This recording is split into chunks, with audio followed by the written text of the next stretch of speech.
Hi, we're here with Robert Marchesi, Art Director on Hitman Absolution with IO Interactive. Tell us about what you're seeing at E3 today. What are we showing off? Well, this year at E3 we are showing lots of stuff compared to the last year. Last year we had one piece of code, which was the Run for Your Life code, but this year we're actually trying to make it even bigger and better. So we have on the floor the King of Chinatown, which is a playable demo for them, and it's the first time the public has hands-on and we can get some feedback from what people are doing with the game. And then we have a longer demo which is showcasing our Kill Sandbox gameplay in the City of Hope, and it's called the Streets of Hope, where Agent 47 has 5 targets and one extra person that he has to kidnap on top of that. Okay. And you can play that however you want, right? You can be kind of brash and go all out attacking or stealthy. You can definitely play this game and all the other levels that we have shown so far in any way you want. That's really important for the franchise and what it is all about. It's about choice and what the player wants to do with all the tools at his disposal. One thing that is really important to understand is that there is no forced combat in Hitman Absolution. With the exception of the targets, which are of course your main objective. That's you have to kill them, you right? have to kill them. Then there is no forced combat. We have showcased in the trailers some more action-oriented storylines, but it's just a way to present the more action-oriented side of the game. Those levels that have been showed in the trailers, they can be played in a very stealthy manner where no one gets actually touched by 47 along the way. And this is really important because it ties into our rating system. We have the silent assassin rating, and that is a staple element of the series. And we cherish it and want to keep it in the series. And this time around, to actually achieve this rating, you have to be not only not seen by anyone, but also have to remove any evidence of your whereabouts on the level prior. Okay, that's cool. So we've seen a little bit of Chinatown on the show floor. It's got a very sort of distinctive visual style, some purples going on there and all sorts. Can you explain how you came to that kind of style, any sort of inspiration you had? Well, the inspiration for King of Chinatown was it's a bit of a homage to the older levels from the other entries, but it's what really makes that level stand out is the lighting and the mood that is present there. We have this is one of the early Kill Sandbox levels where 47 has to take out one target, the King of Chinatown, and he has several options and tools to do this.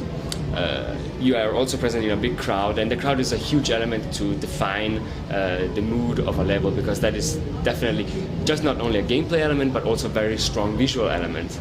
And then we have the lighting. This level takes place early in the morning, so the sun is just about rising, and this dawn effect has can let us with the new engine, the Glacier 2 engine, gives us the possibility to throw some really beautiful red warm light on this bluish neighborhood that is waking up. Yeah. You talked a little bit about Glacier 2 there. Obviously that's the big new engine that Absolution's running on. We've seen a little bit of it with Sniper Challenge as well. What sort of tools does that give you then as an art director? Why is this the engine to have? Well, it is the engine to have because it was made with Absolution in mind, and Absolution was made it was made with this engine. The two things complement each other. When we set out to produce this game, we realized that we needed new tools because this wanted to be the most ambitious game in the series yet, and that is what Glacier gives us. From a production point of view, it's an incredibly flexible engine that allows level designers and graphic artists to have a much faster turnaround, to prototype faster and get results that can be tested and give feedback to each other in a meaningful way. And also, it's a much more powerful tool from a programming and, for instance, just lighting point of view. That it allows us to have dynamic lights, and it's just in general a much more flexible tool. Right, so like it gives you basically more time to, get this game polished, looking the way you want. Obviously, we've got the game coming out in November. What are you doing with the few months you've got left? With the few months we have got left, we are actually extremely busy because we are reaching our we're reaching our beta deadline. What we're showing here on E3 is our pre-beta, which means that it's finished, but it needs still some polish, and the polish is really what will make this game shine in the end. And the polish can be anything from graphical elements to bugs or to some minor gameplay tweaks. And God is in the details, and people are really going crazy with trying to tweak it and make it as good as possible with the time they have left. And I know you get this question a lot, and we have touched on it a little bit earlier. Obviously, there's been a lot of trailers, a lot of action scenes, and some of the Hitman fans, understandably, like the ones from back in the original days, a little bit concerned that it's not the Hitman they know and love. Obviously, I know that's different, and so do you. So could you maybe talk about what sort of values it retains from the original series? Why are they going to love this game? Well, I'm pretty sure that the original fans from the series, they're gonna love these games, and I think that with the code we're showing on E3 now, we're putting those doubts to rest, because it's we have two different kill sandbox levels that we're showing for the people here, and they are classic Hitman like we know them. You have one target and different ways to take him down, ranging from poisoning him to blowing a car up to just plain shooting him. And the spectrum of stealth goes from not having been there at all to actually just going and shooting everyone in a crowd and calling SWATs on you. The trailers that we've shown so far have all taken inspiration from levels that 47 will visit during Absolution. We have chosen to show a more action-oriented approach because for story purpose, it just works better in a trailer like that. But we do hint also at all the elements of the stealth side of the gameplay, like a bit of sneaking and a bit of garroting and poisoning people.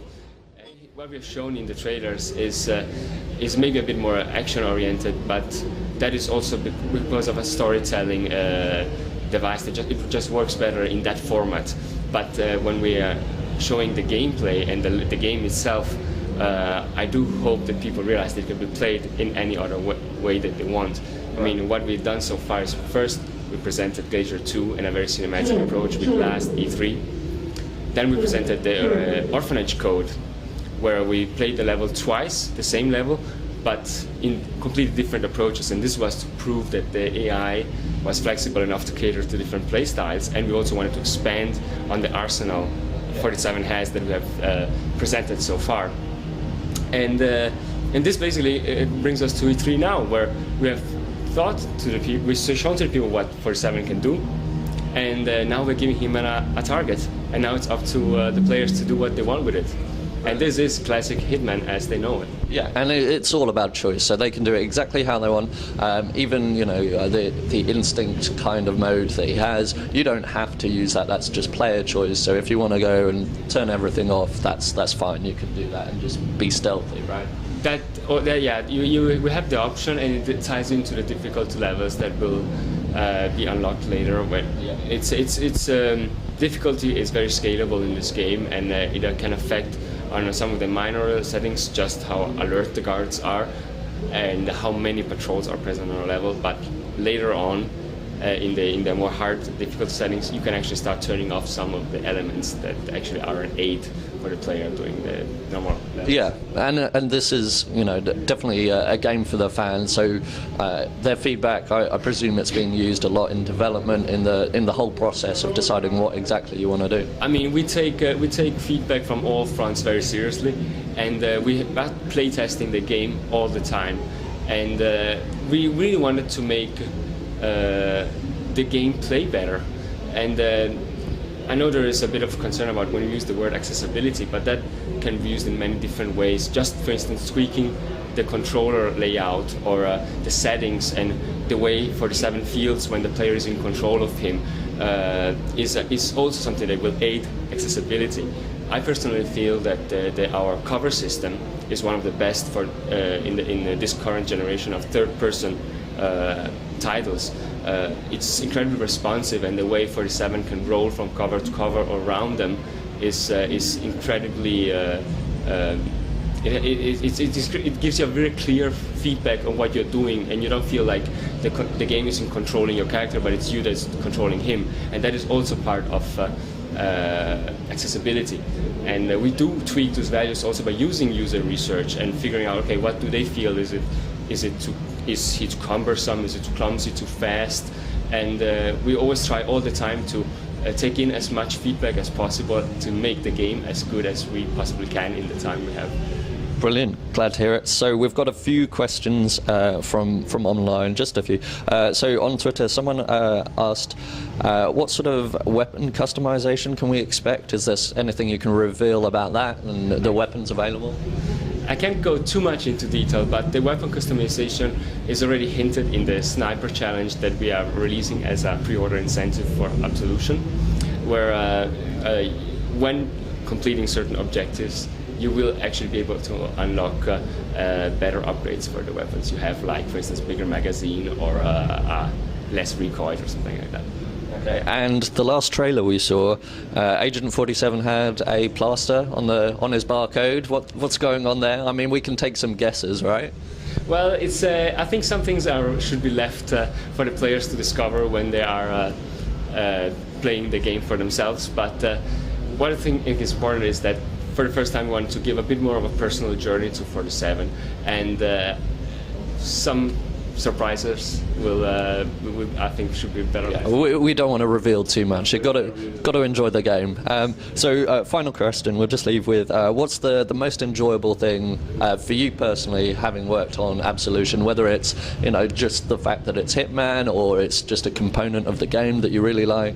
Well, I think that this project has meant so much for me on a personal level because I worked with it for so long that it's really hard to pinpoint one single aspect. I mean, there is from a production point of view, talking with my team members and seeing how they can create interesting scenarios and characters and worlds for the level designers to use. It's very rewarding process. I personally love all the NPCs that are in this level, in this game. There's something about them that makes the world of Hitman Absolution feel like a real, living, breathing world. Yeah. And I really spend a lot of time trying to tweak them as much as possible so that they, even though they're just window dressing to a certain degree, are just lovable, and the player would also have a really hard time shooting them if he is so inclined. Yeah. If you feel that way. Roberto, thank you very much for this. You've been a great help. Hope you enjoy E3. Thank you very much.